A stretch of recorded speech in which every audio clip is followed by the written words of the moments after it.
Hey guys, সকলোকে পুনৰবাৰ tennis চেনেললৈ আপোনালোকক স্বাগতম জনাইছোঁ। আজি আপোনালোকলৈ মই এটা ৰেচিপি শ্বেয়াৰ কৰিব লৈছোঁ আৰু ৰেচিপিটোৰ নাম হৈছে ভাপত দিয়া পিঠা। তেতিয়াহ'লে আমি চাওঁ বোলো কেনেকৈনো বনাই আৰু কি প্ৰয়োজন হয়। তেতিয়াহ'লে দেৰি নকৰি চাওঁ বোলো। এয়া হৈছে খুন্দি থোৱা পিঠাগুড়িখিনি আৰু চাহ খোৱাৰ কাপত একাপ চেনি আৰু চাহ খোৱাৰ কাপত আধা কাপ গাখীৰ আৰু আমি 3টা ইলাচি লৈছোঁ, এইটো অপশ্যনেল হয়। এইখিনি গুড়া কৰি থোৱা নাৰিকলখিনি। ভাপত দিয়া পিঠা বনাবলৈ হ'লে আমাক কেটলিৰ মুখনিখন প্ৰয়োজন হ'ব। ভাপত দিয়া পিঠা বনাবলৈ হ'লে আমাক এখন কটন কাপোৰ প্ৰয়োজন হ'ব। আমি ইউজ কৰিছোঁ এখন গামোচা।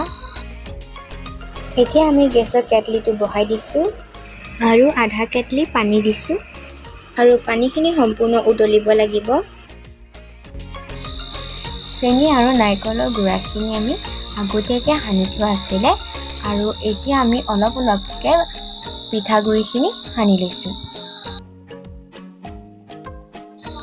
এতিয়া আমি চাহৰ কেটলিৰ মুখনিখনত মিশ্ৰণ কৰি থোৱা পিঠাগুড়িখিনি দি দিম।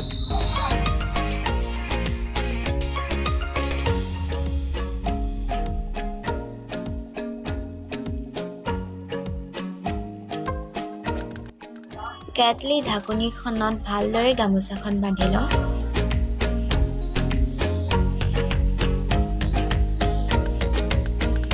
কেটলিটোত থকা অলৰেডি পানীখিনি উতলি আছে আৰু এতিয়া আমি সাঁফৰখন তাত ধুনীয়াকৈ ঢাকি দিম। গেছটো হাই ফ্লেমত থৈছোঁ। কেটলিত থকা নলাটো ভালদৰে মাৰি ল'ম। 2 মিনিটৰ কাৰণে আমি এনেকৈ থৈ দিম।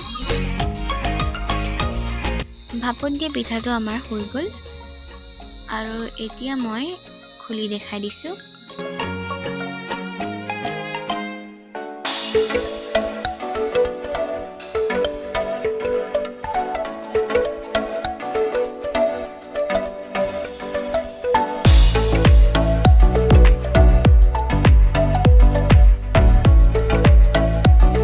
অলৰেডি আমাৰ ভাপত দিয়া পিঠা তৈয়াৰ হৈ গ'ল।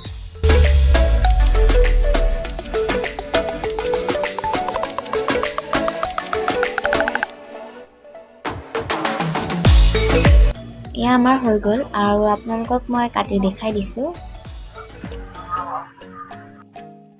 ভাপত দিয়া পিঠাটো বহুত চিম্পুল হয়, আপোনালোকেও ট্ৰাই কৰি চাব। আপোনালোকে ভাল পালে লাইক কৰক, শ্বেয়াৰ কৰক, কমেণ্ট কৰক এণ্ড ছাবস্ক্ৰাইব কৰক আৰু লগতে থকা বেল আইকনটো প্লিজ ক্লিক কৰি দিব যাতে আহিবলগীয়া ভিডিঅ'বিলাক আপোনালোকে পাই থাকে।